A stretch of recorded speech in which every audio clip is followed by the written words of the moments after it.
Zitty bam bam zitty pow. Hey everybody, welcome back to Karandrin Role Playing. My name is Kevin Manus Pinnings, also known as Cracked Palantir, and I'll be your host and game master for this episode 161 of Brise's Tale.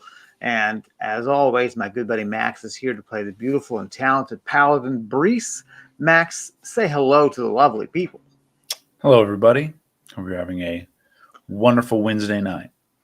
Yeah, I do too. I hope you're all having fun. We are, as I said, back with episode 161.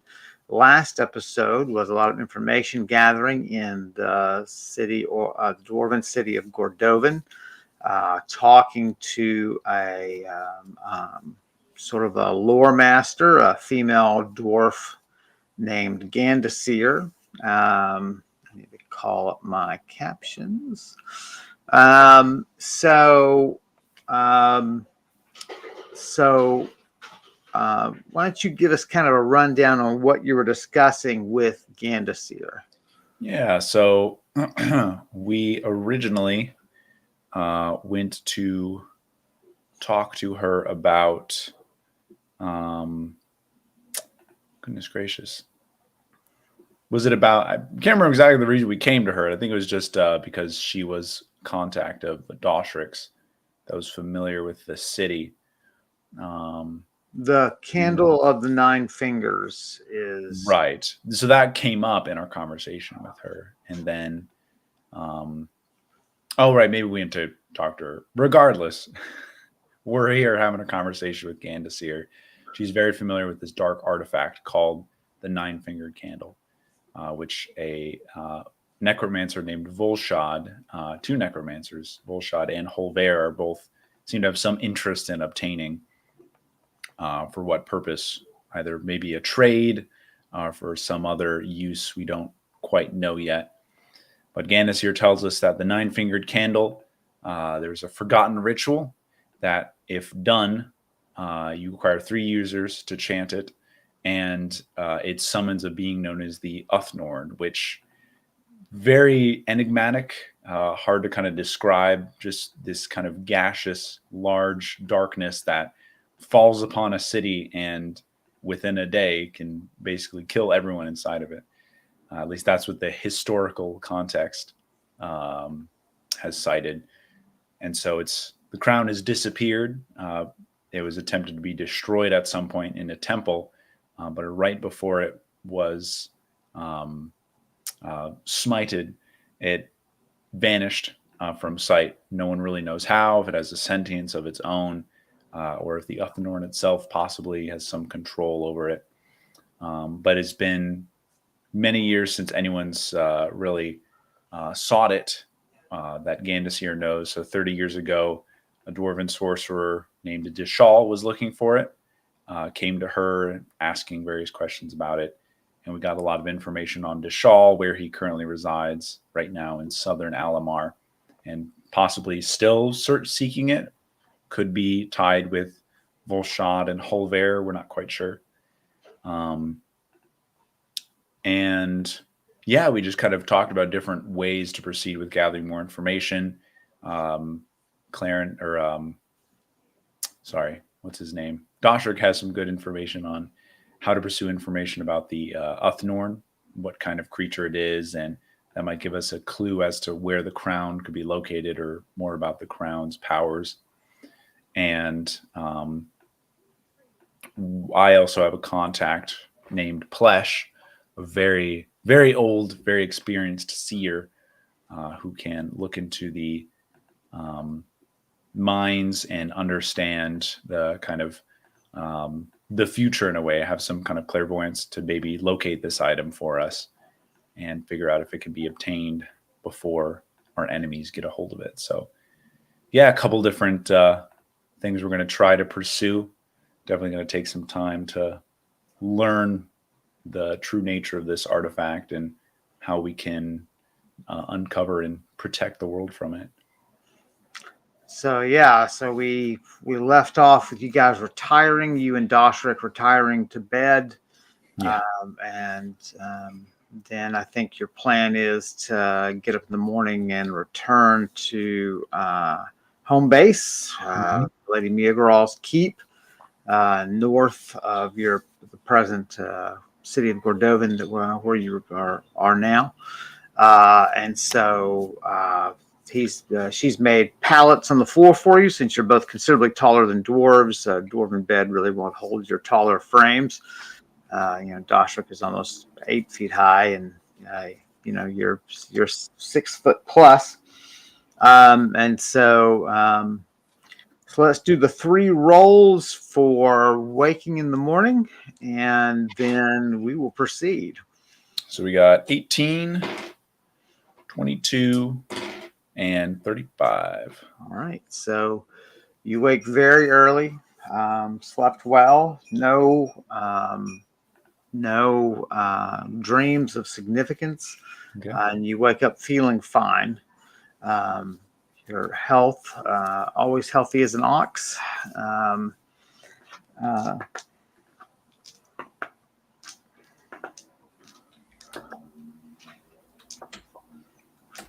Oops.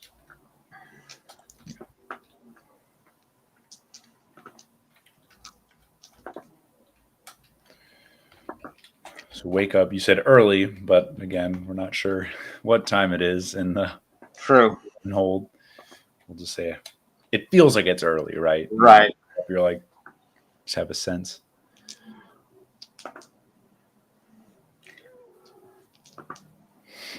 Oh, we got Azrael in the frame down there. You can see. Oh, that's right. There she Oh, is. that's hilarious. Very small cat. That's right. Only that big. That's actual size. That's actual size. Uh, yeah, that's right. You do have your familiar. Um, That's a guy. I should keep the cats in here because they'll remind us that I have a familiar. What's Azrael doing? um, the you open your door. Servants are already stirring. Um, you smell breakfast cooking.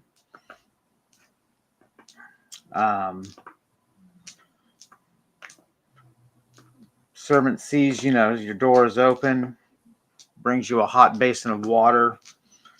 Fantastic. Doshrik's door opens while you're waiting on the basin. He gives you a bow. Um, he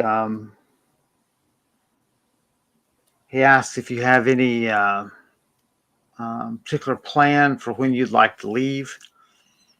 No, I would say I don't think there's anything more in Gordovan.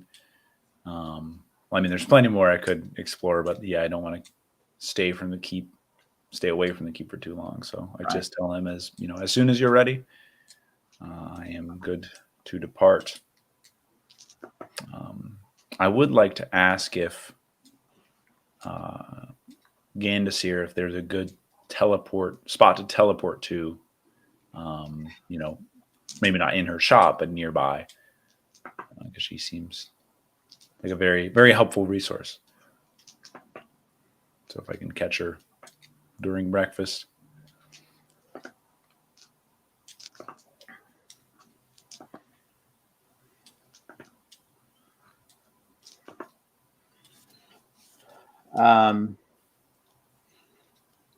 So you guys get ready. They bring Doshrik a basin. He does. You go through your morning ablutions, He has and a bird bath. and he uses the bird bath, and Water everywhere. that's right, frolicking, shaking himself off.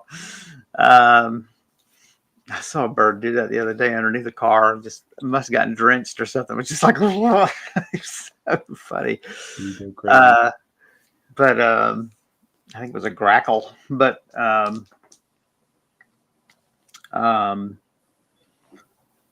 the servants tell you the breakfast is ready whenever you both are. Then one stands by to lead you to the table. No sign of Gandasir when you inquire. Um,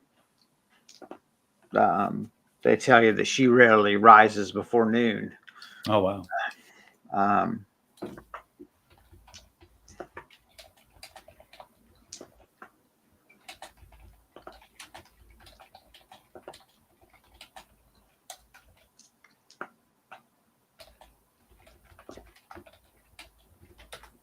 Okay. Well, I'll ask Doshrik if he knows a teleport spot, nearby.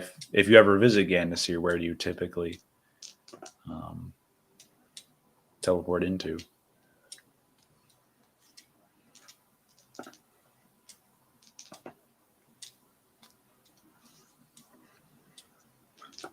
there's so much statuary. I just have a favorite statue that I teleport nearby, out of the way. One of the columns beside this one, in fact.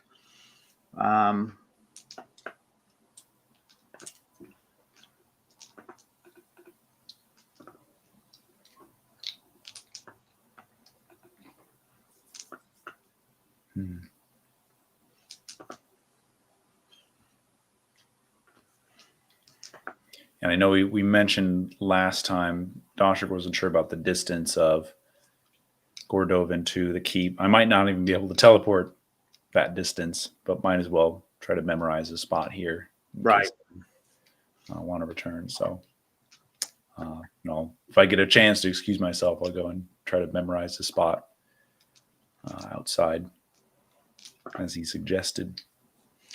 I can remove this one. Meal is uneventful, relatively tasty. It's honeyed halfling bread with raisins. You said honeyed halfling. I was like, what? That's right. They don't mess around in this place. The halflings that cooked us food last night are now breakfast. That's right. It's the circle of life is really what we're talking about.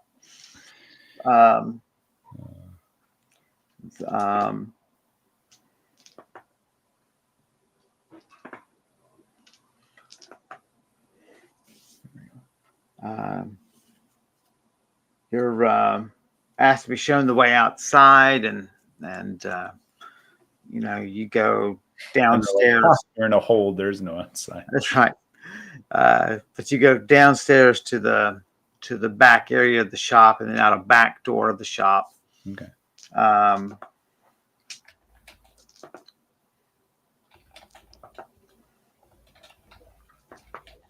Here at the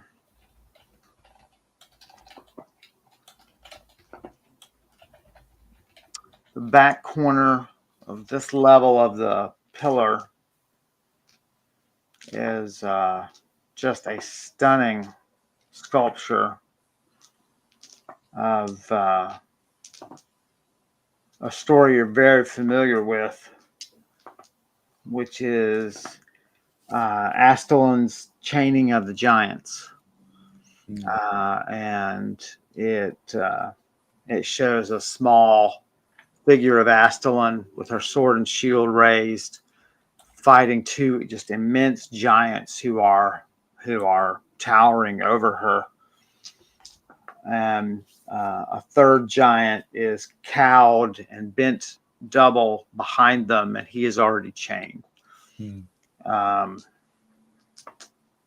is one of the finest pieces of sculpture you've ever seen.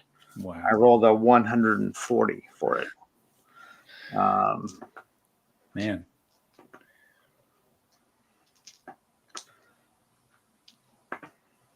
So, I mean, it really is very easy to remember.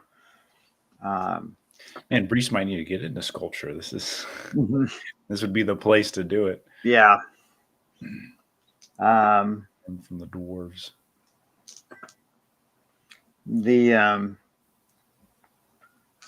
Not a ton of traffic back here, so you feel not too bad about popping in and out of existence, and startling people. So you feel like you have that firmly set in your memory. Okay. I'll mark that as one of my teleport spots. Echelon chaining the giants outside near the back door.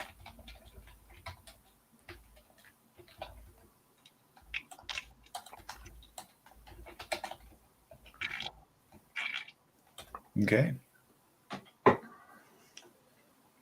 So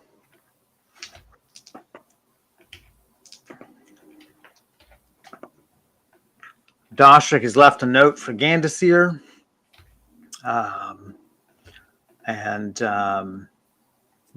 Reminds her to send all information to Miagraw's Keep in Balabry. Mm-hmm. Leaves directions for how to do that. And, while she taps her resources, hopefully you'll have answers coming in the next week from anything that she hears. And Doshrik, says, unless you've got anything else pressing, he's perfectly willing to take you back to the keep. All right, let's go.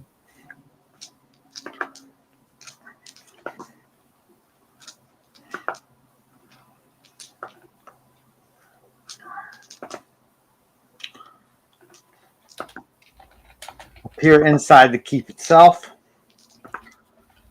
Really quick, where's Morgrim again? Morgrim is just north of Almar. So on the coast. It's actually closer to like Balabry then. Well, I guess. Not really. I mean, I guess no, because it's pretty. I mean, remember Balabry is landlocked. I mean, the whole nation of Nargos is landlocked. But in terms of where we are now, to Gordovan, going to Balabry. Gordovan and Balabry are much closer than either are to Morgrim. Right. Okay. That's what I was thinking of. Yeah. Trying to make sure if I want to take a trip to Morgrim, it'll be a long journey. Yeah. Yeah.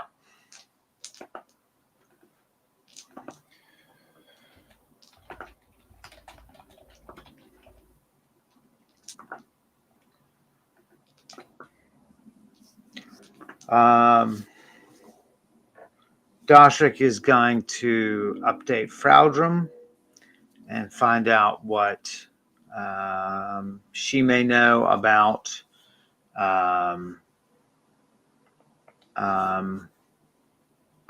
the nine-fingered candle. Mm-hmm. And then we'll begin reaching out to his resources, to Doshrik's resources regarding the nine-fingered candle as well. Right. I just told Doshrik also see if she can get in contact with Plash, the seer, if she knows. He was at the keep here not too long ago.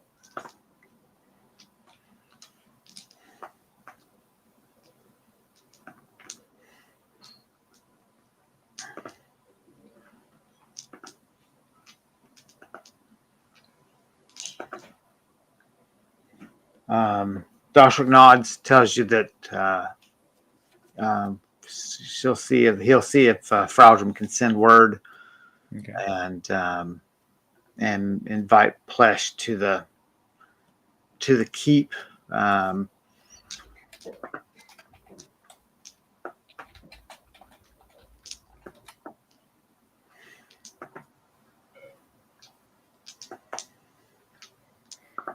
Although I don't know, there was that whole fiasco with him last time. They framed him as a potential threat to Miagral, and then I think it was all cleared up, but also intricately just reappears while Miagral's missing. Right. So it's I might invite him to Balabry and then just meet in an inn or something, and the other thing we're going to do is try to summon the priestess from Pelka, right?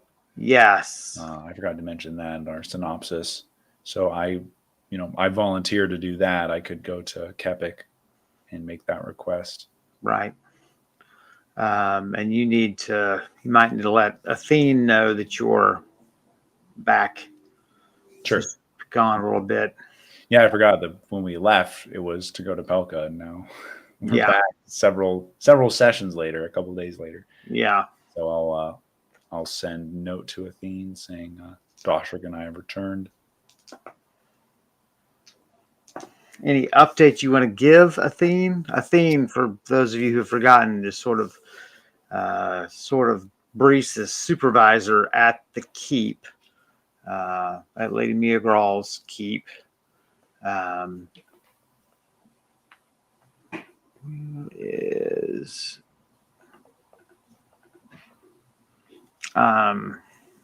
And so, yeah, she's in charge. Athene is in charge of assigning you tasks and missions and things like that, keeping tabs on you.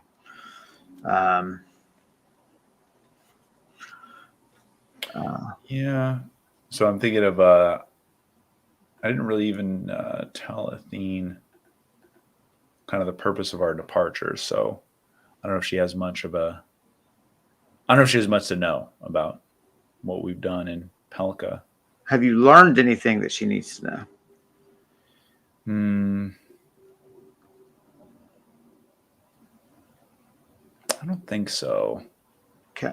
Maybe that the magistrate of Pelka needs to be replaced. But other than that, no, not too much. This all doesn't really affect me overall directly. Right. Much more of interest to Fraldrum, I feel like. Right.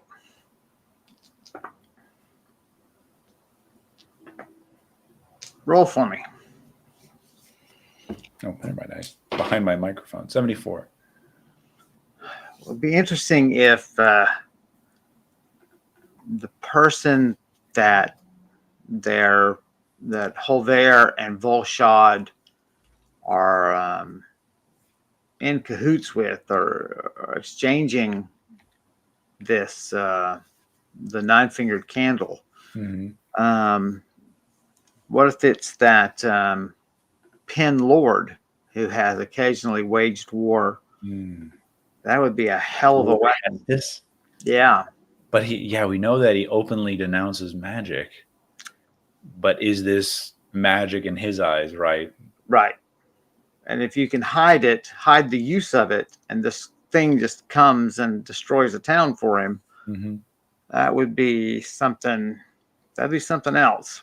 But it's just a thought that pops in your head.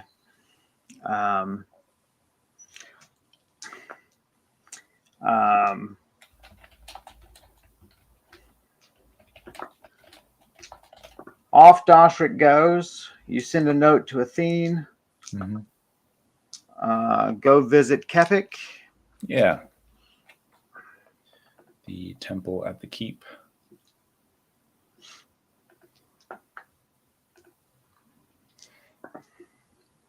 Oops, didn't mean to do that.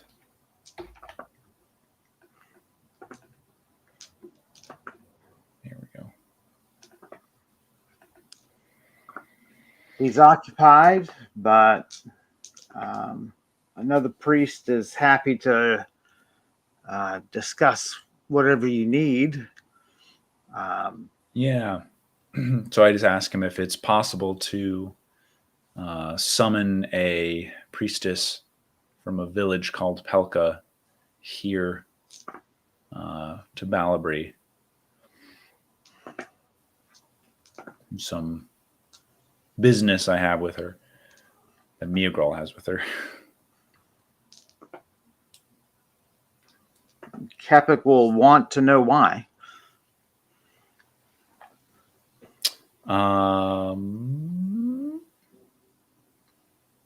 Would be a good reason that makes sense. There's been some going-ons in Pelka that don't seem to, some strange magic that doesn't seem in line with the the allowed kind of temple magic, right? Wanted to inquire about the kind of goings on as discreetly as possible. Exactly. Don't want to make it look like she's we're going to send a bunch of paladins out to raid their temple, but just want to ask some questions. They promised to put the word to Kepik, put the question to Kepik, Okay. and they'll have a message sent to you with Kepik's answer. Mm-hmm.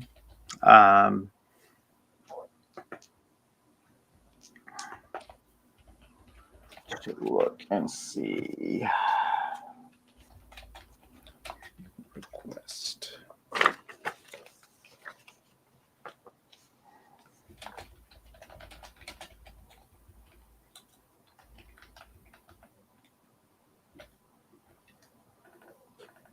I know we have the priestess name,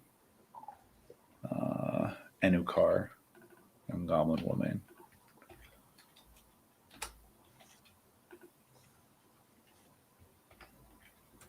What date are we on? July 15th. I hope. Yeah.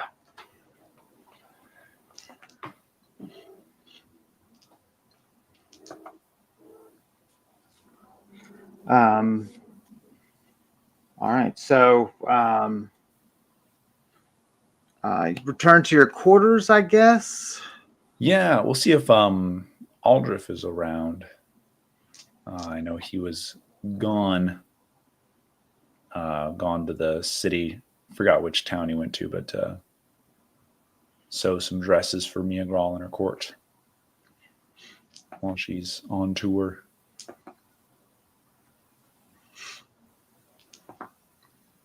Can ask, I guess, just ask the servants of his, where he resides, if he's back yet. Right.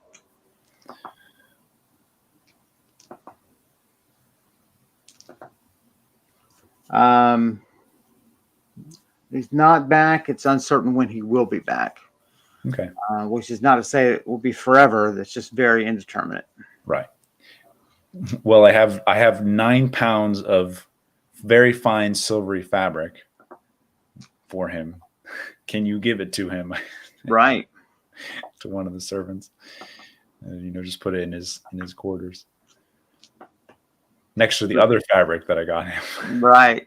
Consider it done. He's gonna come back. It's just like swimming in your world tour of the fashion world. So right, he's been on this work trip, been struggling really hard. And I'm like, okay, chop, time to sew me a bunch of dresses. That's right. I'm out fighting monsters. The least you can do is sew me a nice dress. He's like, well, I got to take your measurements again because you drank some dwarven water, and we all know that. I got a hem this of like 3 inches. Yeah. Oh my god. He's like, we just don't see eye to eye anymore. He's literally like taller than me now. What do you mean?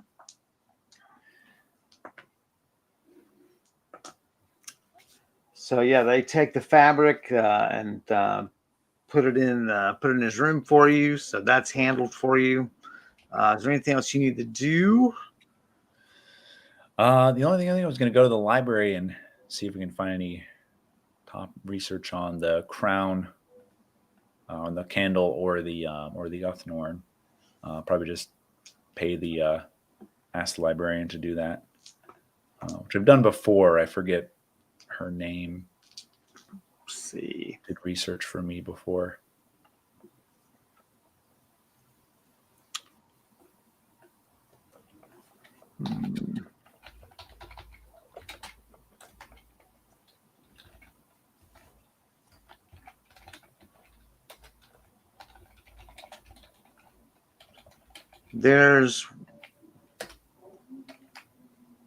This seems to be there's Karandrin.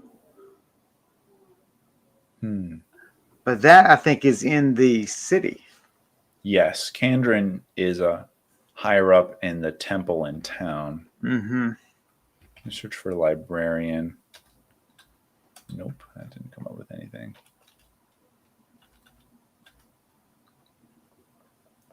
What about my other notes here. There could be multiple librarians too, so I don't. My search for librarian only came up with one hit. Bayval Okay. is the librarian in Miagral's Keep that I talked to. I mean, what was the date here? April 27th. Oh, okay. Wow. A few months back. Yeah. Oh, God, I remember that that Kralum as a rat like snuck into the library. I was reading through books to Right. find information on how to. I also asked her about the catacombs of Pesidaria. She had a lot of information. She did? So yeah. So would trust her as a good resource if I can find her again.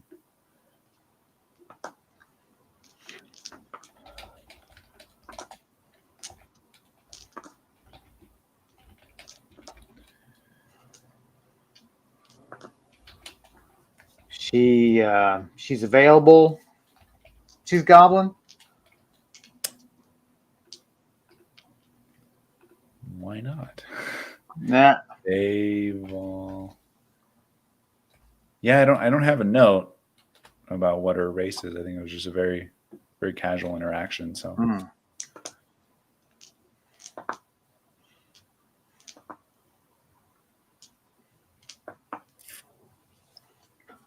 So yeah, you find her. She asks, "How can she help?"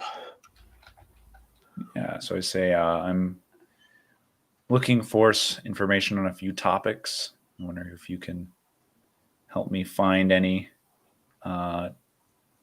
volumes that have any mention of an artifact called the Nine-Fingered Candle, or a creature, magical creature called the Uthnorn.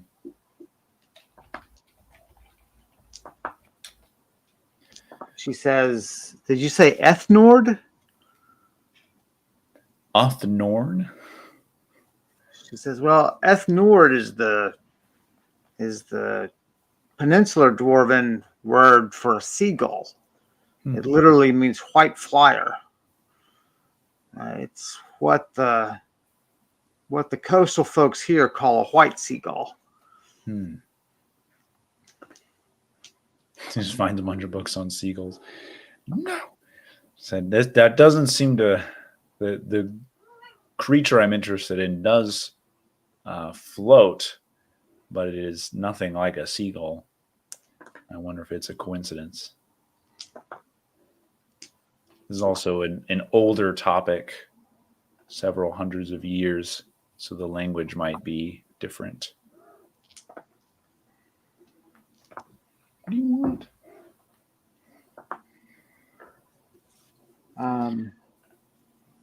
She can definitely get the librarians to begin looking. It may be a couple of days, of course. Do you want to slip her some thanks? Of course. I'll give her 5 gold pieces.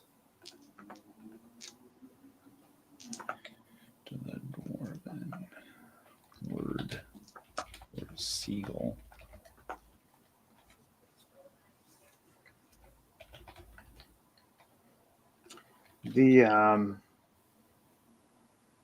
So she says, she'll try to have something for you in 2 or 3 days. Okay. Is there anything else you wanted? What did you want to ask about the catacombs? Well, no, I've asked her in the past about the Okay. catacombs. Yeah. I mean, do I have anything new I might ask her? Oh, I'll ask her about the what were the name of those fountains again? The ones I destroyed partly. The Hall of Fountains. Is that it? Yeah, the Hall of Fountains. So I tell her I explored a fraction of the catacombs. The information you gave me was helpful. Though I had a few more questions, if I could press you on some things I encountered down there. Certainly. So I asked her if she's familiar with the Hall of Fountains, and if there's any way to get past it or disable the enchantments, the defenses in that room. There are multiple halls of fountains reported in the historical record. That's not what I wanted to hear. Okay. Some are reported to be magically active.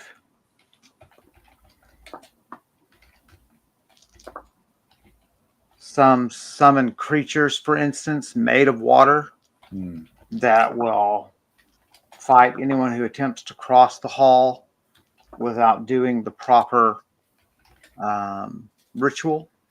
And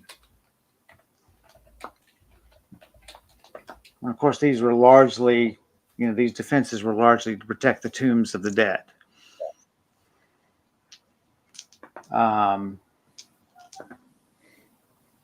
now I feel kind of bad for trying to destroy them. He says the rituals seem to vary by family. He was, whoever was burying there, and by whatever gods that they worshipped. They seem to be associated with what the Theaxans call the ancients.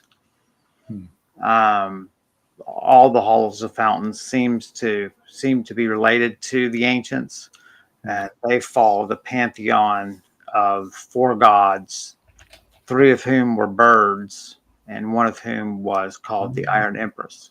Yeah.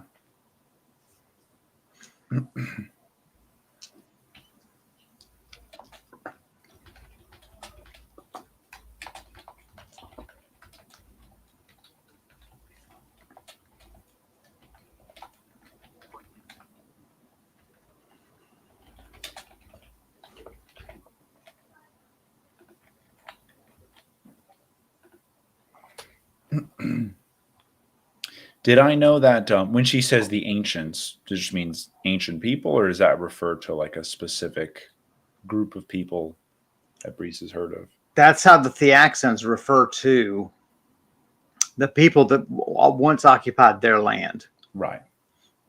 So I know there's the land of the ancients in Karandrin somewhere. Yes, that's far north of the desert nations. Right. Okay. So I asked her about. I described this Hall of Fountains as best as I can. Right, the number of fountains, kind of their positioning. I know it was. I can describe the rooms before and after to see if she can narrow down which hall it is. And I ask if there are any specific defenses or specific rituals to disable those defenses.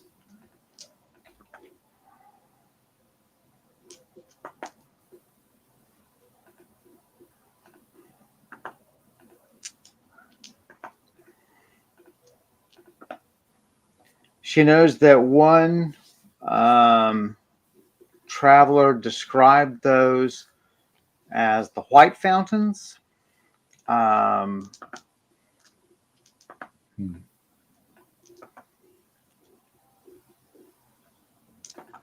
But there was no record of how that traveler made it across.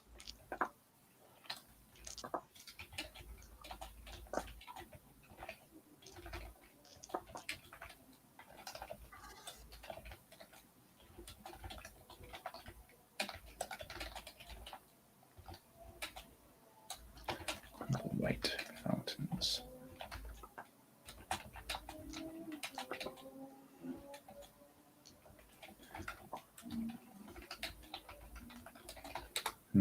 Okay.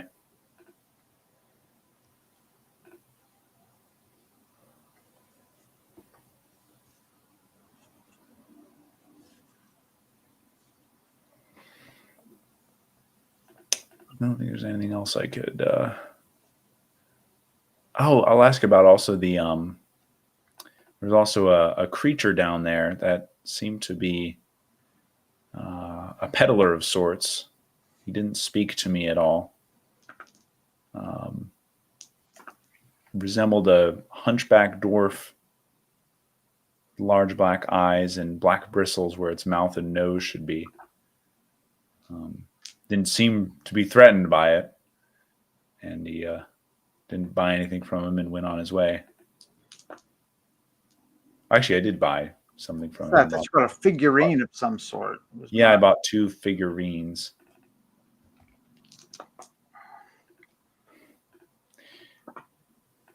Gotta collect them all. That's right. That does not sound familiar to her. Okay.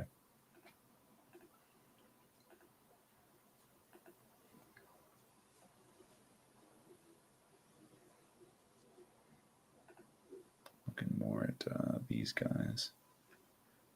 Mightwood. Okay. That's pretty much all the only things I kind of came across. I guess one other thing is I was asked to find some crowns in the catacombs by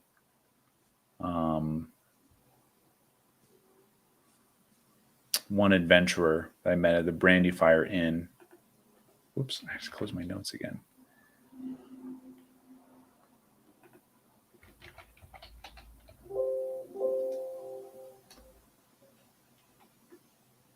But I don't know if I came across those. You did not discover any of those. Yeah.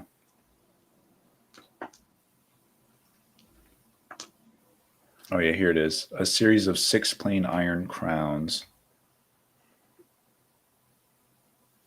So I kind of asked Babal if she'd heard of 6 iron crowns that require difficult attunement, very dangerous, which have some powerful defenses. That also does not ring a bell. All right. But you do realize that that's something that Gandasir might have a glimpse into. Yeah. I'll note that down to my goals here. I come across her again.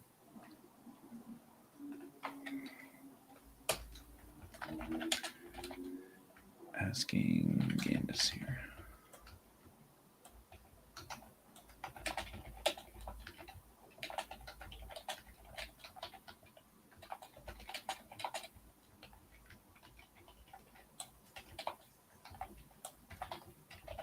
Okay. I'll leave her to it.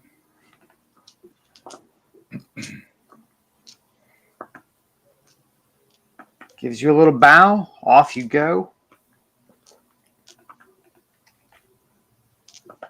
Have you asked Fraudrum about the crowns? No.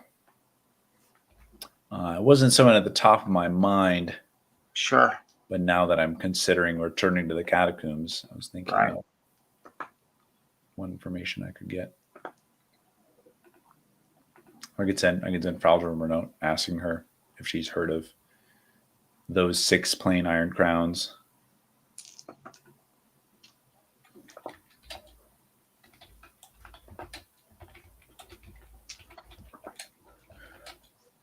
Which I'm not even sure how my notes are getting to Fraudrum, because isn't she in the desert? Or well, you would just send them, and they'd be left under her door. Oh, I see. Right, and then she might return, or someone might be ferrying them to her somehow. Right. Yeah. Yeah. Do you recall when she's supposed to return? It was a while. Let's see.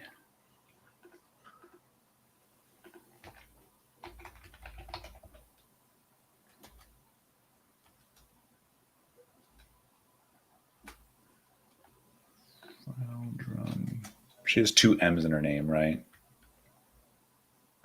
Yeah. I spell it differently both times. I'll fix that.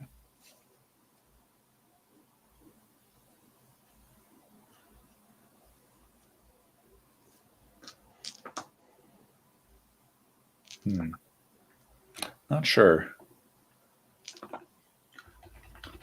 I think she was there. I think she's been there for a couple of weeks. Yeah. I think so too. If I look in my notes, it might have been before July.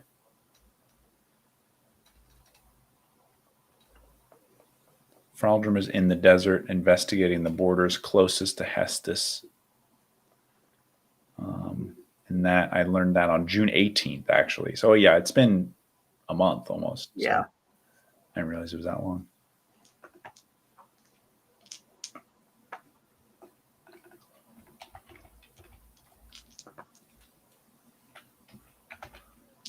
So fix that. 2 M's.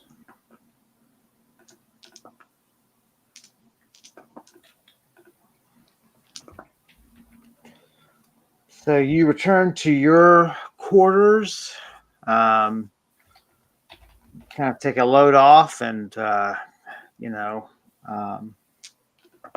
glory in the fact that you have a residence in a royal keep. Absolutely. Never gets old. Never gets old. It's like when I was on the cruise and you're like, every day you just wake up and you're like, I can't get used to this. This is too nice. Yeah.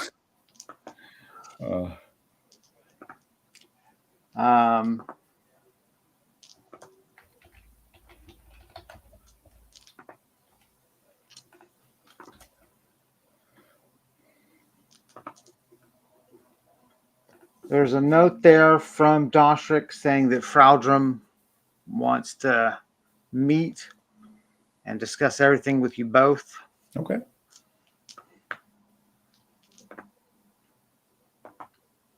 A note from Athene. Just acknowledging your return.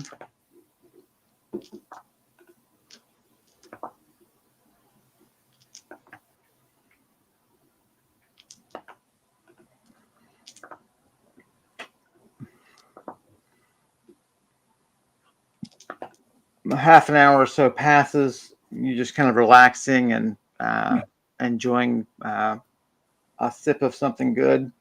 Being back in the sunlight. Say again? Being back in the sunlight. Yeah. Yeah. No, what I'm drinking is just regular water. Finally. Mountain water. That's right. Above ground water. Exactly. Not under the mountain water. There's a knock at your door, and it is Fraldrum and Doshrik. Okay. Come on in. You gesture for them to take seats. And so Fraldrum is, a little unkempt as always, hair a little out of sorts, crumbs on her robes.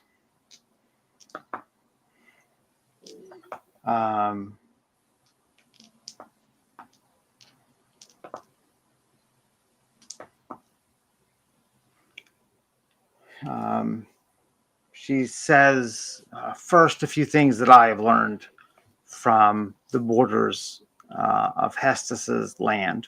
Okay. And for any new viewers, Lord Hestus is a major player in Pin clans, which is a desert nation of men to the east, bordering both the Dwarven nation and the nation we're in now, which is the Goblin nation of Nargaz. Hestus has been very vocal about seizing the river, both sides of the river that divide the nations, and has made several attempts over the years, and is a sort of a hawk when it comes to diplomacy and so on.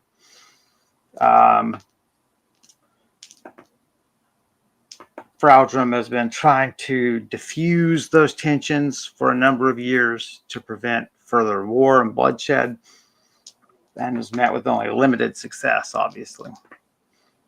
Fraldrum says that her contacts on the border report no increased activity of troops, no evidence of training, marshaling resources, but definitely there's an increase in espionage. Known agents, usually in the guise of merchants, have been crossing into Nargaz with increased frequency.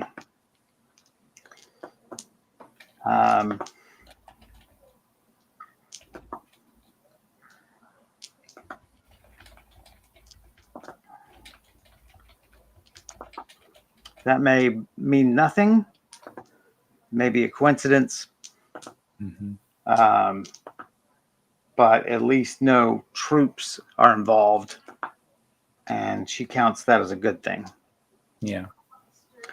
Um, Interesting. Just a side note, I remember Holver having some connection with Hestes. We didn't really see that in Pelka or any obvious sign of it. right. The banner, the what is it called? Lost the term for it, but yeah, sort of the crest. There's another word for it that was driving me crazy. I can't think what it is, but yeah, but the thing, right, the heraldry for Hestus was something that Holver seemed to flaunt, and so it was as though Holver was trying to entangle Hestus in sort of embroil him in whatever was going on with Holver's own plan. But maybe that's just to thumb his nose at Hestus, who himself is publicly very anti-magic. That remains a mystery to be solved. And on that topic, Faldrum says that her contacts do report a strange purple-eyed visitor, which has to be Holver. Right. Passing through some of the smaller border towns.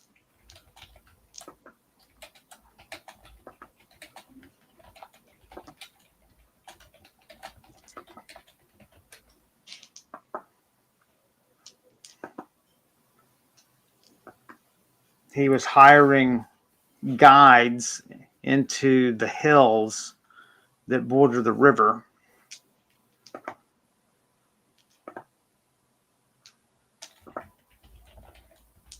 But the guides were paid very well to keep their mouths shut, and that's all that Fraudrum could learn without, forcing her will and using her arts on the guides to get them to tell more.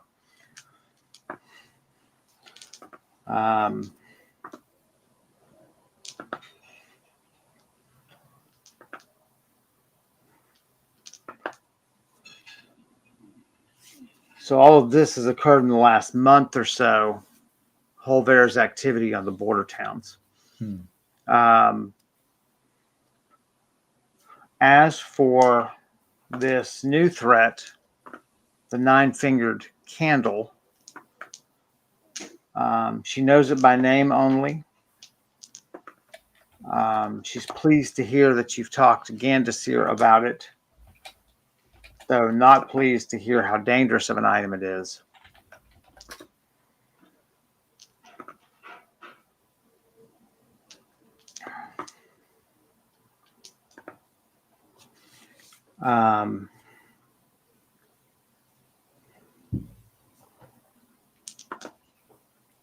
She knows nothing about what the Uthnorn might possibly be. This, cloud-like being that emits from the candles.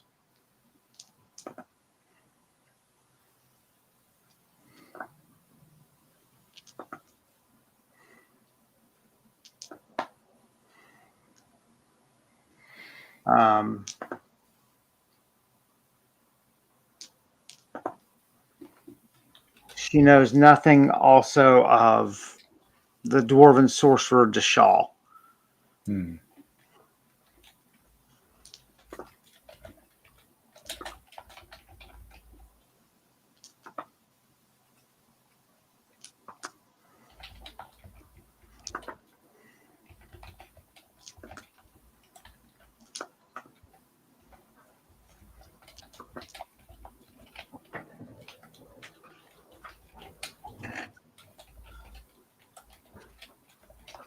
She thinks it's too early to try to contact Plesh until we have some way of using Plesh's abilities.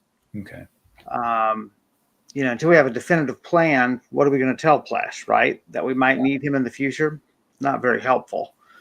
I guess I asked, what would he need definitively to locate the item? Seers need something unique to the item. Seers work by categories of information. Just as sorcerers work with categories of materials. If you can find some unique material attached to an item, then a sorcerer is the person you want.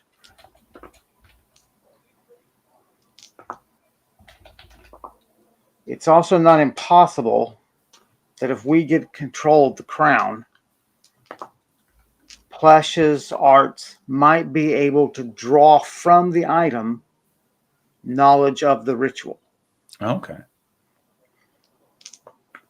Dangerous.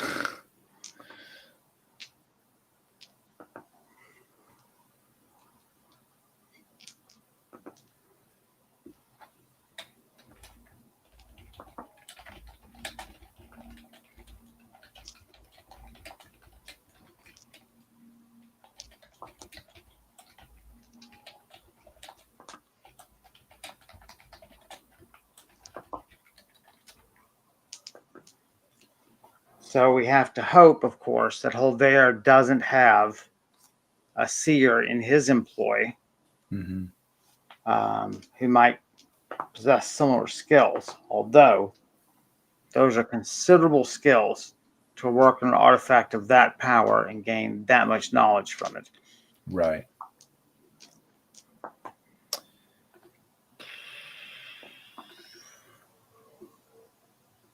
So I say, Gandasir told us that the last reported usage of the crown was in Coronach 1400 years ago.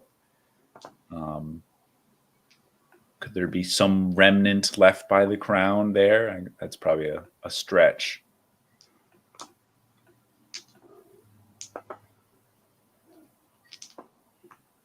Or someone who might have, an elf who might have witnessed the crown and has lived for that long. Even elves don't live that long. But could Plesh peer into the past and observe things for himself? Right.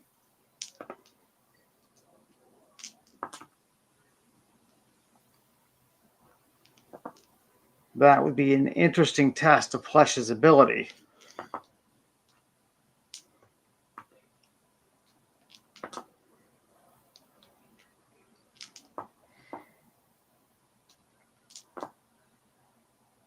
That might be worth tempting Plesh with. Okay. I will propose it to him.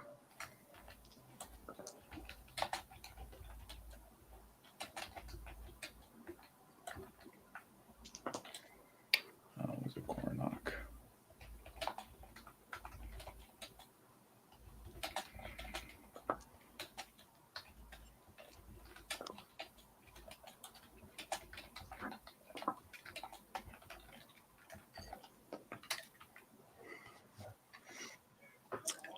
Fraudrum asks you, are you certain you've told us everything about who Holver and Volshad might be trading with in terms of the nine-fingered candle?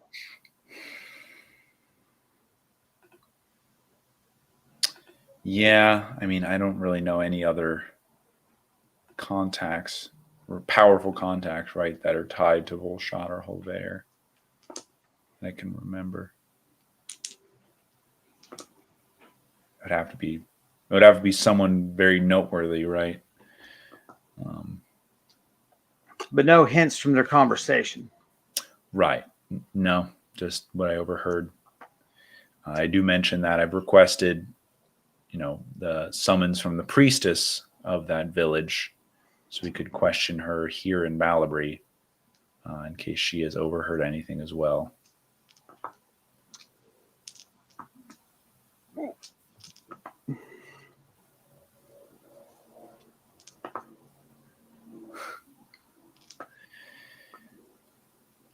Yeah, so name, description of the stranger, anything might help. Mm-hmm. Although, man, imagine the priestess is on the way to Balabry and then meets an unfortunate end on the road. That would be... that's what I would do if I was an evil sorcerer. Didn't want my plans being waylaid. We'll have to hope she makes it safely. You don't think like a sorcerer, my friend. What I would do is give her 500 gold to lie to us. Hmm.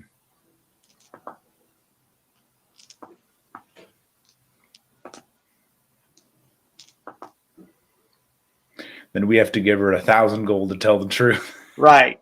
We just... it's a bidding war now, Empty Miagral's coffers. That's Everything right. for the truth. Okay.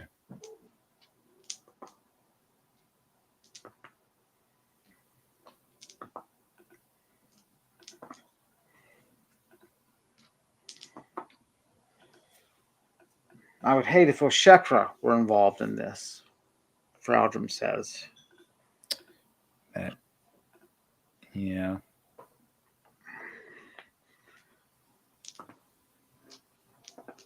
But I don't think that is his style. Who is he hoping to go to war against? Right. Unless he's come across some ruin in the land of the ancients to the north that needs instant clearing to allow him free reign. Otherwise, I don't know what good it would do him.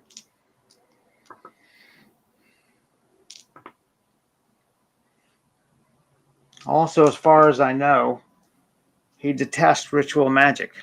He doesn't like having to rely on other people. Right.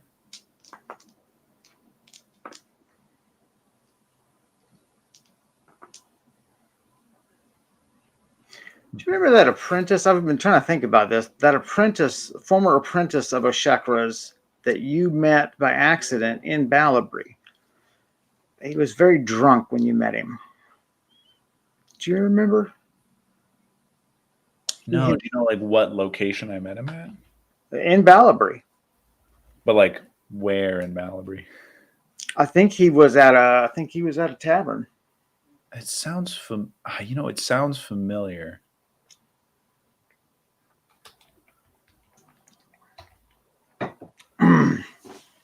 You should have an entry in my database. The last time I saw Chakra was when we talked about the Cult of the Nine Stars.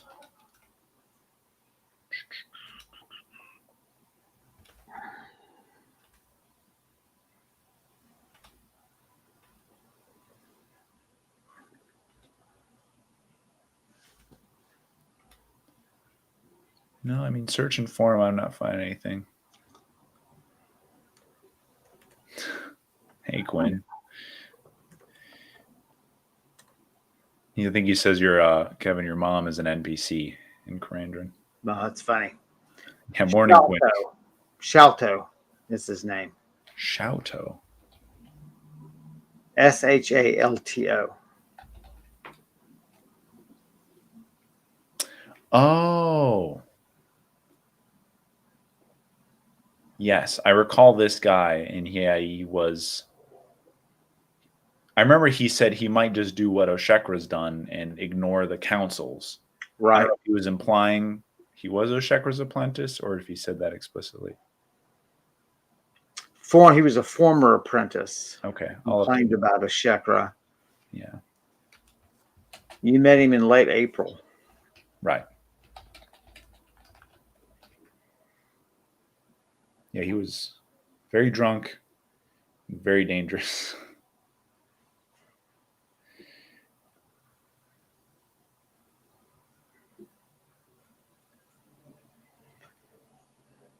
Yeah, he was kind of reckless too. Mm-hmm. Had all these like spores he was going to potentially release into the air. Yeah. Nausicaa Valley of the Wind. Everyone just dies from mushrooms. Yeah. The guy from District 9. No, Quinn, that's somebody else. Those are Shekra's other apprentice. That's right.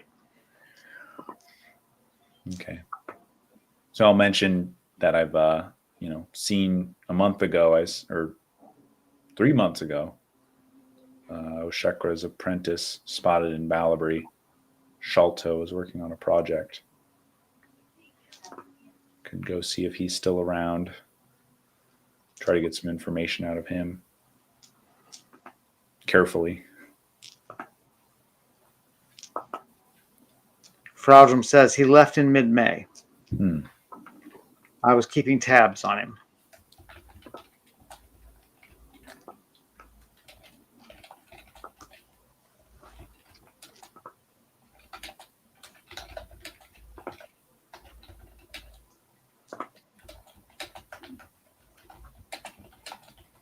He's reckless enough to want the 9-fingered candle. Mm-hmm.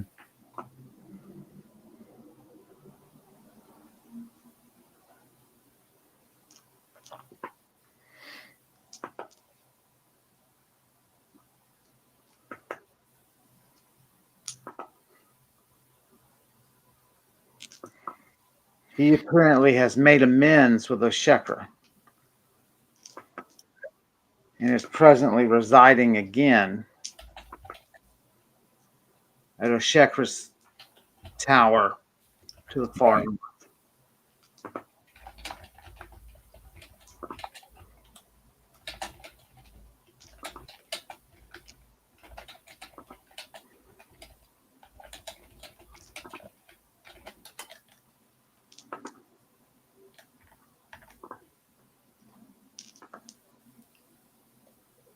Interesting. That would be 2 people for the ritual. Oshekra and Sholto. I ask you, did he have a third apprentice or someone he's been known to work with? You've actually met one. Yes. At the tower. Yes. Had a woman who Goblin. Goblin woman who was in his library. Mm-hmm. So I'll bring up that fact. Do I have that name? Varu. V-A-R-U. V-A-R-U. So I mentioned that.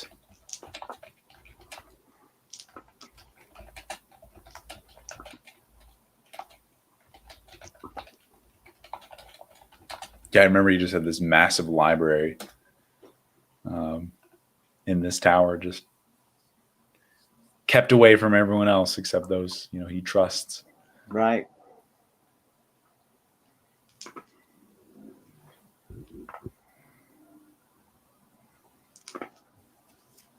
Well, if Oshekra had a third apprentice, I wouldn't put it past Sholto to have learned the ritual, gained the crown,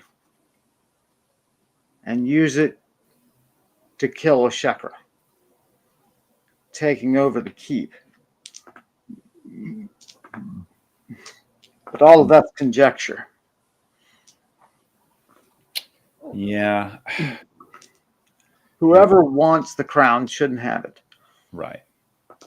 And the way it sounds like the crown operates is, I don't know if it kills immediately or if it, perhaps it sickens you and you die a day later. It's hard to know what it would be used for, right? And at what scale.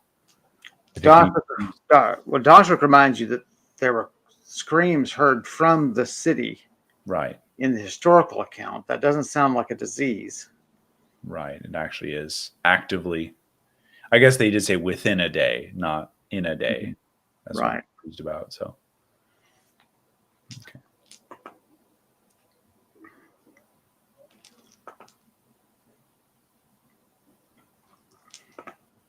We simply need more information, Fraudrum says.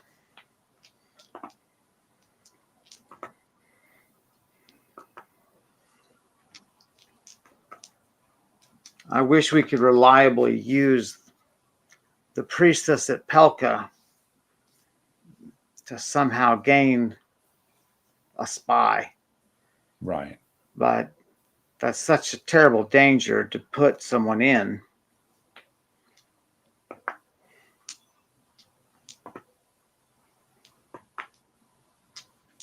And with you two having freed the elf from Pelka, the defenses magically now surrounding Pelka must be considerable. Mm-hmm.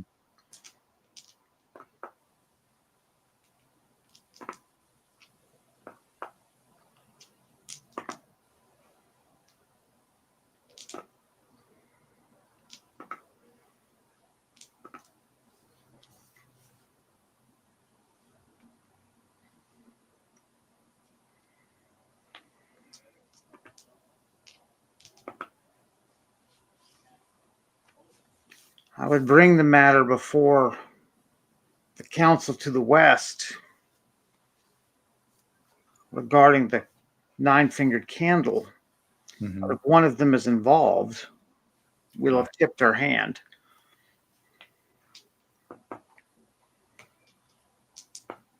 I'm pretty sure Oshekra is a part of that council as well. No, he broke off. Remember? Okay. He was a rogue. He was a member.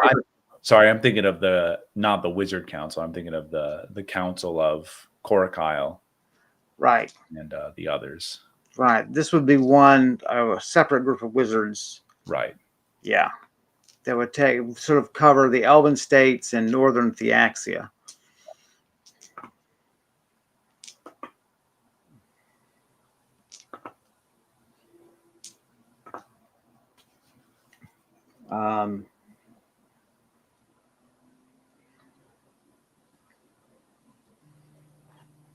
So Doshric's going to reach out to contacts we know. Fraudrum may have a couple of contacts to reach out to. We know that Gandasir is going to reach out to a couple. One who particularly might be able to identify what sort of creature the Uthnorn might be, or creatures that it might be. Right. And I am going to relax. And question the priestess. Right. Yeah. If we can get a hold of her. Right. I unfortunately don't know any magical contact. The one I had that might be close is dead. Right. Well, you have another one, but then she is more an expert on portals. Yeah. Right.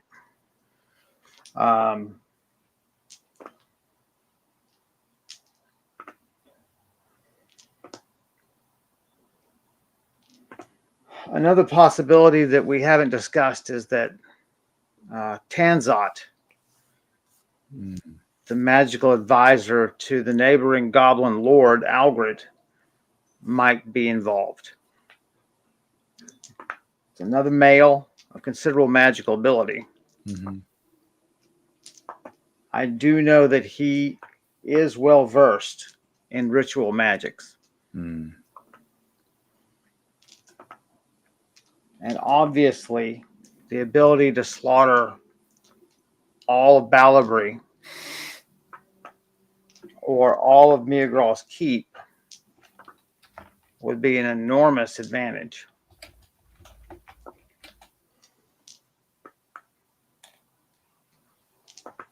But honestly, I just don't think Tanzok cares enough about the politics.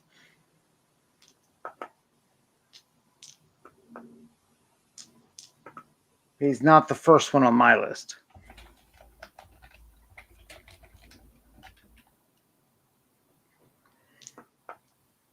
But it's worth considering.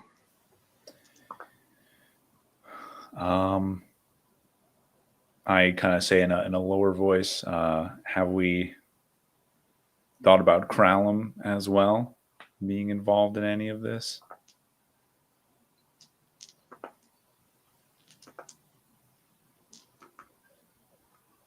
Doshrik and Frausrum stiffen. No. I mean, I haven't heard from him in months.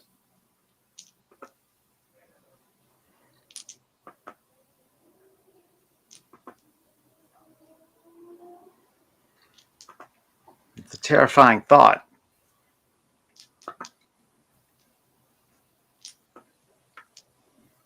I don't know how it would help him.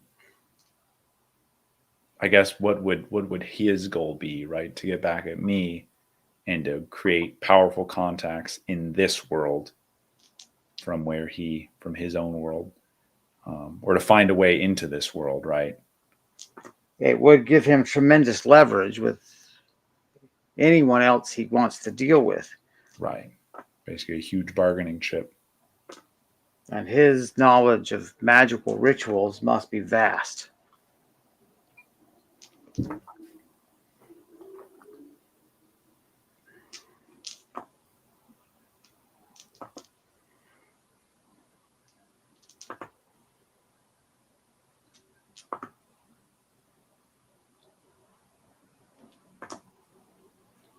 Well, that is a possibility that is genuinely terrifying.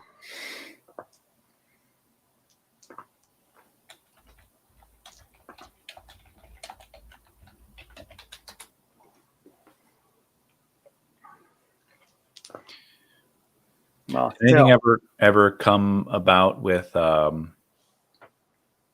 Ordia in the aftermath? I think all of her, lands were seized, but I didn't hear anything else after that. She surrendered or disappeared.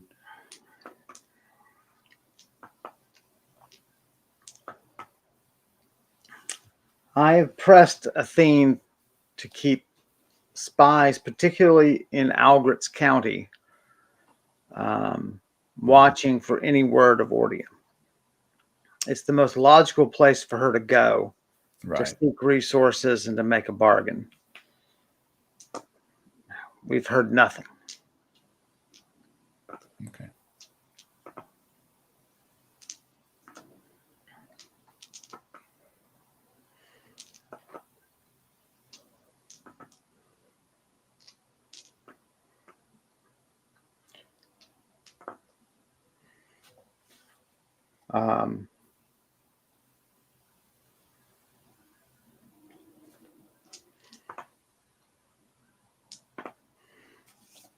I don't know how we would try to catch them. They're so elusive, just this individual out in the wild, or lost among the throngs of a city. I don't know how we track her down. Right. And I don't know what we'd do if we found her, other than imprison her, I guess. Mm-hmm.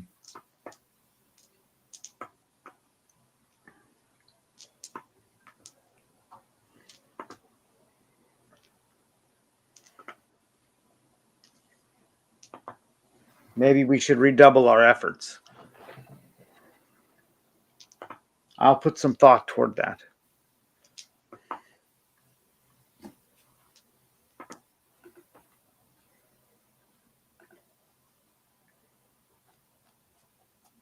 Well, if there's nothing else, she says, I say we simply keep each other informed, and we'll see what we can gain from our various contacts. Right now, I am most hopeful about the priestess. She's definitely the one closest to the information we need by proximity.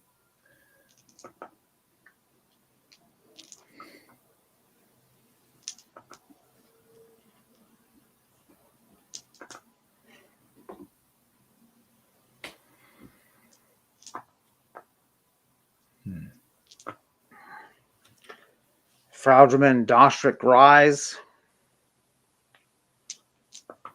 Fraudrim sort of gives you a squeeze and says, she's pleased that you're home and safe.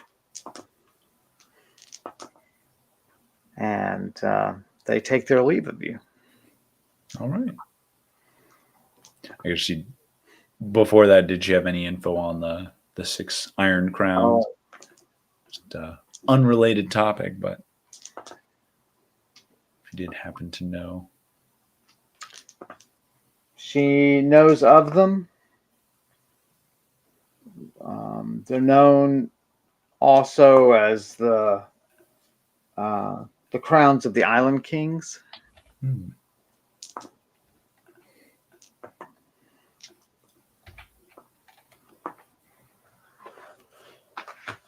Series of crowns that were forged over a number of years as the successor to the next throne would try to make another crown more powerful that would work in combination with the original ones. Oh, interesting.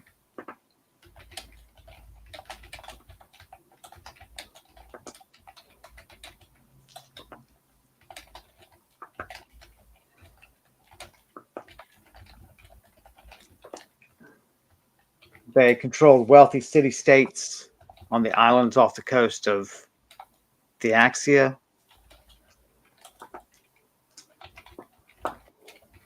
Near Pasidarius.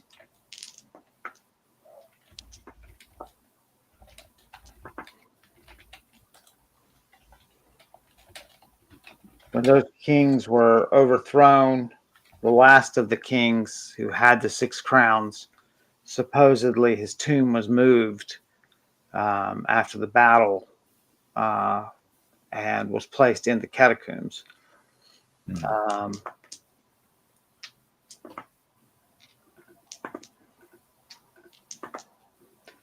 And she's heard vaguely that the powers of the crown involve prowess in combat and the ability to command others.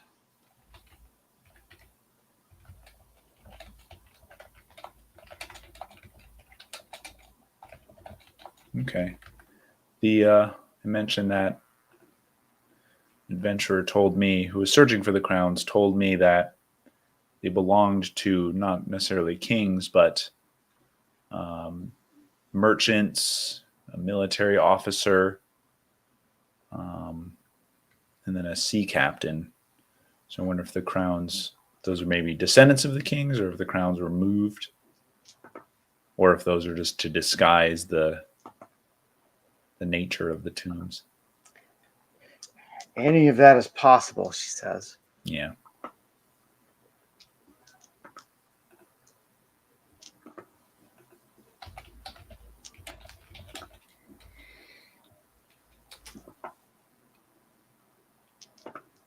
My source was a fairly old text.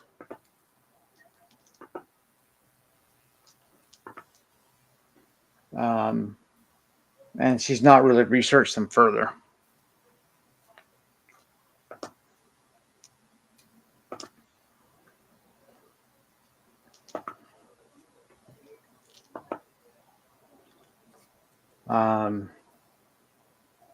She does tell you that anything strong enough to wield those crowns is going to be quite a handful. Mm-hmm. And to proceed with caution.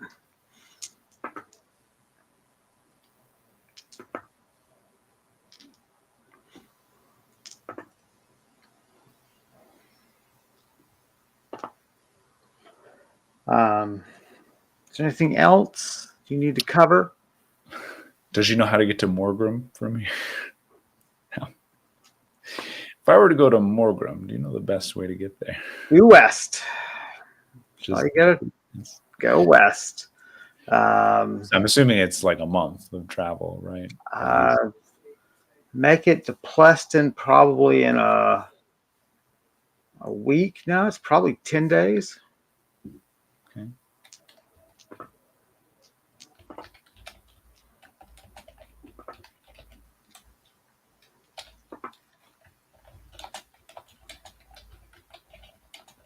There's no easy way to Pleston. That's the more difficult part. Hmm. There's not a main road that connects the Goblin States and Pleston. But Right. after that, there's a decent road that connects Pleston and Morgan. And so you should be able to get between those two cities in 3 or 4 days. Okay. Okay. So honestly, not that long. If I make good time.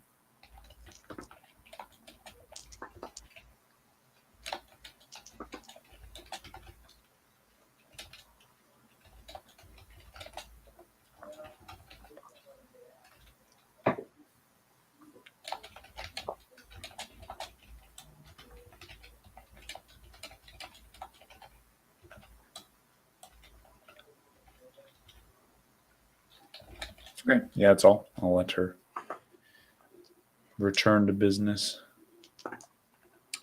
Off they go. Servants are bringing in lunch. You sort of mull things over. Note arrives from Kepik.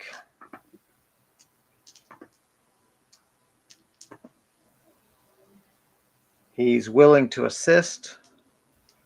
Okay.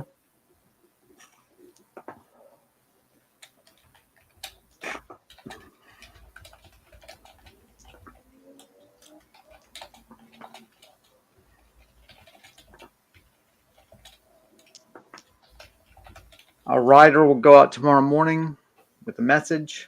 All right.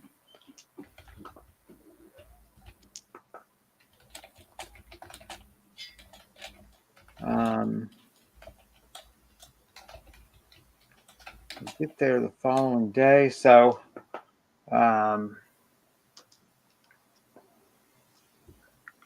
it could be 2 or 3 days until she gets to Ballabry. right. So they'll send word to you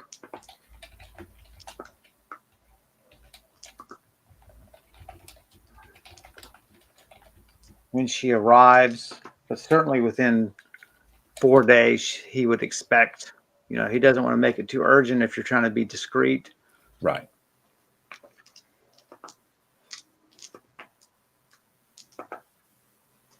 Okay. I'll note that down. Should expect word.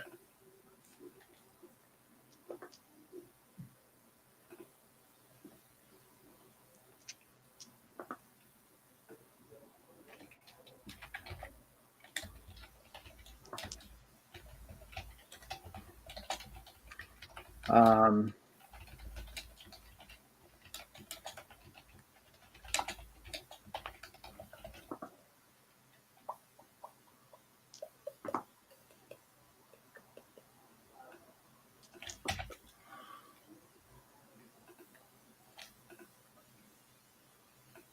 so that's handled. Mm-hmm. What else do you need to accomplish today? I think that's all, really. So I've got stuff in Morgram, stuff in Pesidarius. Obviously, I want to stay at the keep probably for a week as things develop. The only other thing possibly is visiting the potions store to see if I can restock on some potions I've been missing. Well, and you want to send me a shopping list for I can just do that, exactly. Gordovan. Oh, that's right. I meant to do that. Yeah. While we were out and about, we make a note to do that.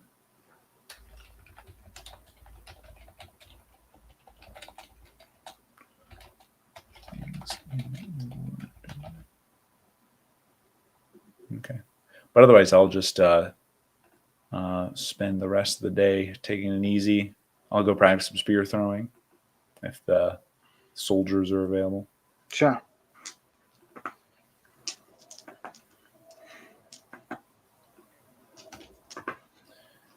Get a little better at that.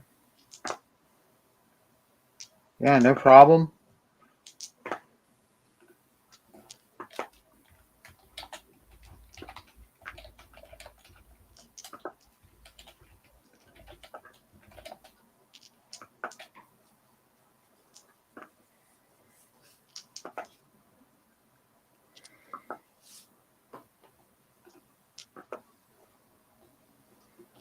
Um, yeah, just an easy day. Uh, get some exercise, get some relaxation, nap, read some. Very important. Got to have that. I think so. I mean, it's high stress as adventuring is. I mean, downtime has got to be super relaxing. It's something weird too about you can have like several days in a row where you're just like really going at it. You're very busy and productive, and then you have a day of rest and you're just kind of like napping most of the day. Take it easy. Kind of your body doesn't quite work in 24-hour cycles. It's more of like a few days at a time. Yeah. Uh, I mean, you do that downshift, man. You're like, you kind of don't know what to do with yourself, and then that fatigue hits, and you're like, okay, I'm glad I'm doing this. Noel and I went to Hutchins Barbecue on Sunday, Mm-hmm. and we were in line at Hutchins for like 40 minutes. We ate. It took like 40 minutes. We went home. Took like 40 minutes to get home. We napped for like 2 hours. It was like that was the whole day, just lunch. It was great. That's great. That's nice. Got to have those days every now and then. So you want to get some reading in? What do you want to focus on? Yeah, we'll read from my tome, Nature's Law. Roll for me. 55. Get an hour in. Okay.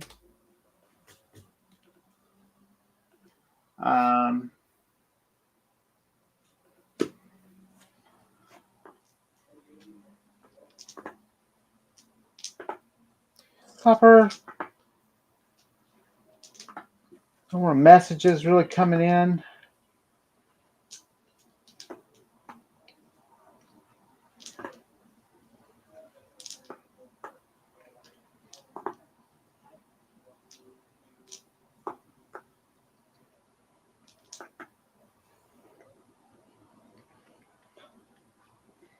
Evening.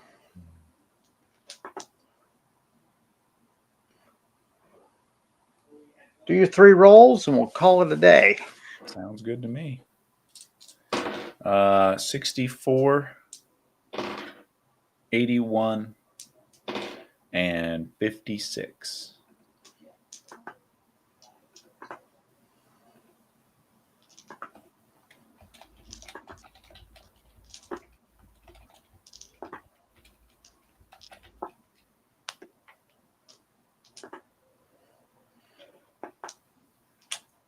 You do have a dream that's very curious.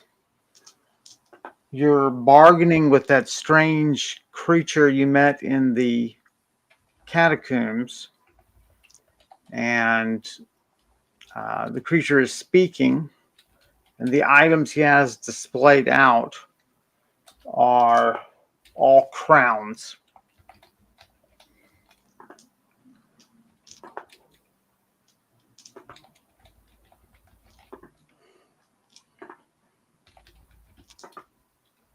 He's willing to sell you the various iron crowns very cheaply.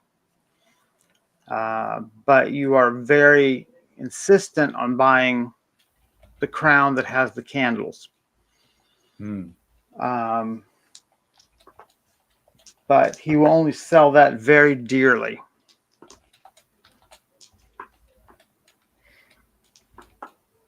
And keeps insisting on your blood being the price. Wow. Not really a nightmare. You're not really terrified, but you're sort of unsettled. Yeah.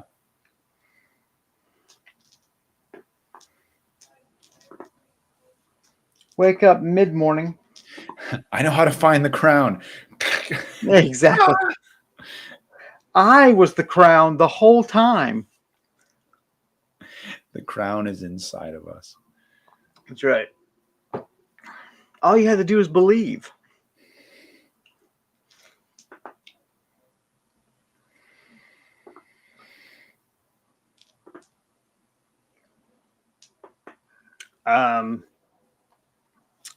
What do you want to do, sir?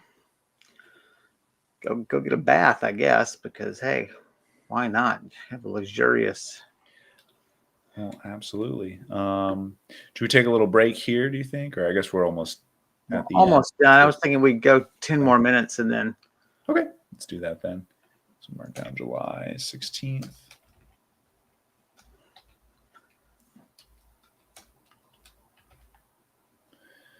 Yeah, so the librarian's waiting on us. Yeah, we'll just spend the morning fairly easy.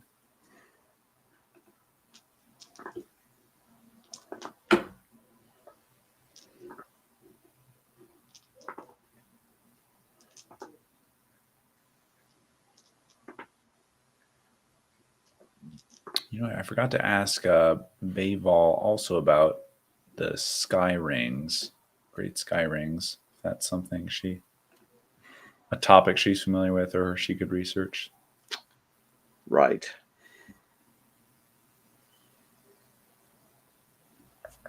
So we can go do that.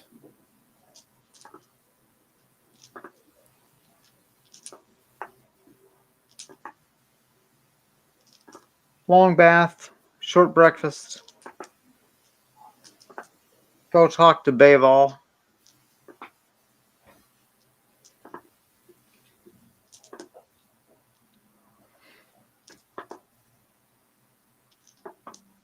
She's heard of the rings.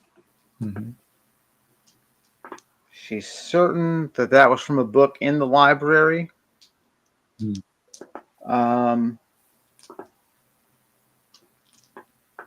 She'll put the librarians to work on finding that particular volume. Okay. What she recalls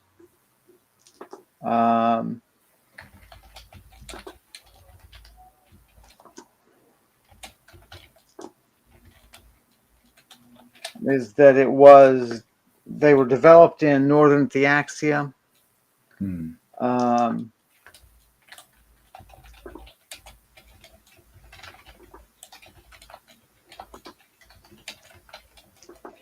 And that while they were intended as sort of a weapon of war, that was not their original purpose. That was an accidental development. They were working on something else entirely and then found that use for them. Right.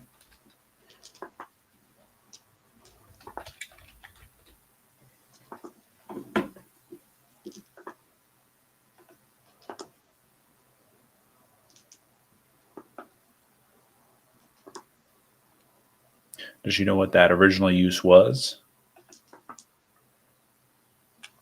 She doesn't.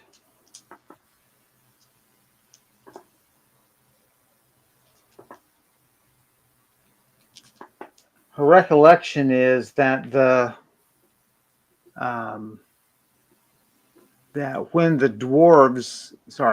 orcs were living in the desert before they were pushed into the mountains, that it was a band of orc spellcasters who were enslaved and forced to create the rings. And she found that just very interesting. She just assumed it would be a mannish invention. Right.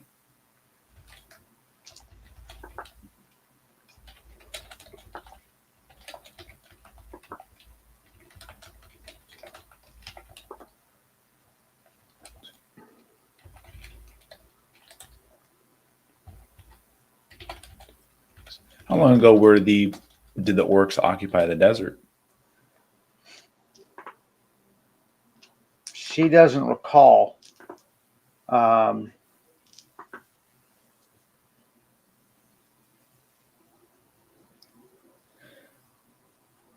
But it was long after the era of the ancients. So, prior to, not before, I guess, after the fall of the ancients, which would have been somewhere between 4,000 and 5,000 years ago. Right. Apparently, they held those lands. She knows that they are pushed out by a Manish race that no longer exists, and their survivors fled into the mountains. But the exact dates of that she doesn't recall. Okay.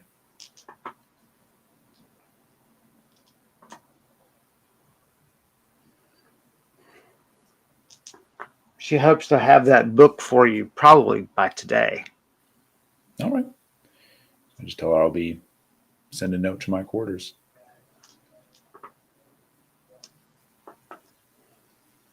She'll have the book sent to your quarters. Oh, even better. Yeah. And I don't know. I don't know. This library has Amazon Prime. That's right.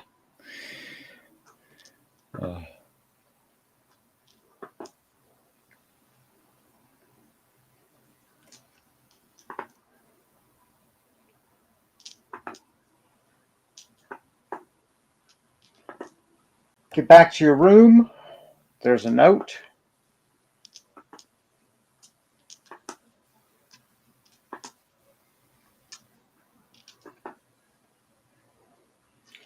It is from Fraldrum. It says that the Eagles have sent word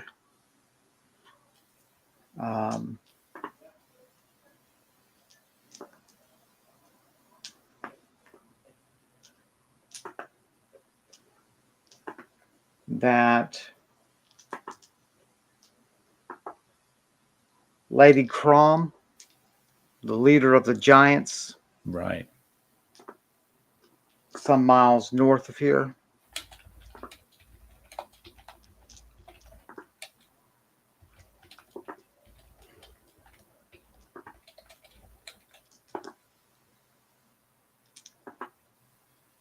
met in an open glade in a nearby valley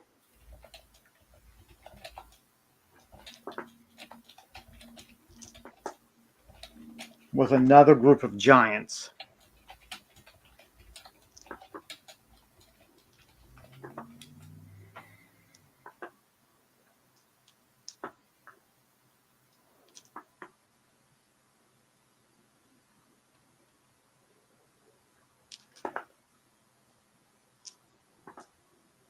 They exchanged gifts.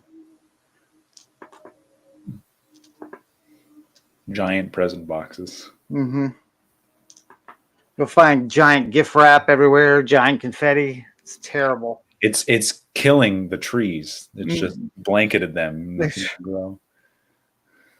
It's like littering by giants is the number one cause.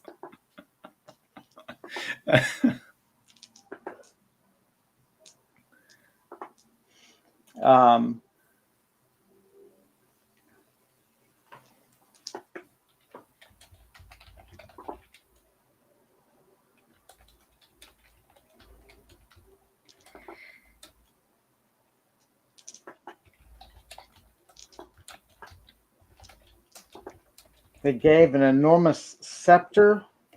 The leader of the strange giants gave an enormous scepter to Crom. She gave a giant morning star to the male leader of this new giant group. Mm-hmm.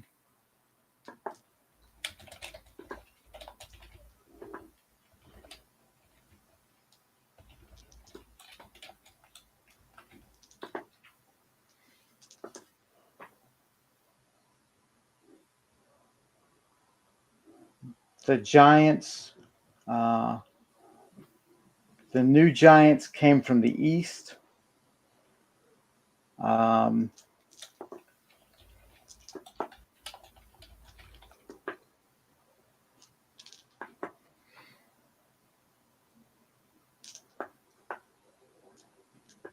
They spoke for several hours and departed.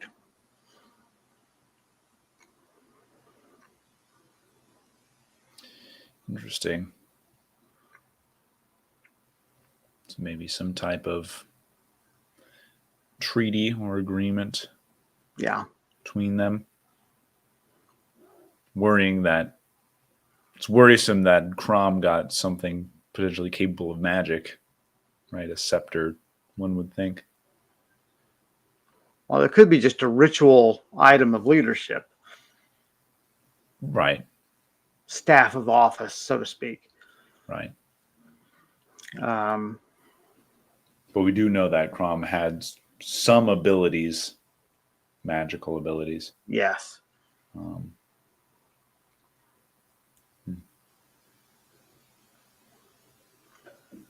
So you want to call it here, sort of at an interesting point? Yeah. Let's just say I send Fraldrum a note asking for any details about the scepter. Okay. Anything the Eagles noticed stood out about either of the gifts, especially the scepter. So, okay. Yeah, we can call it there then.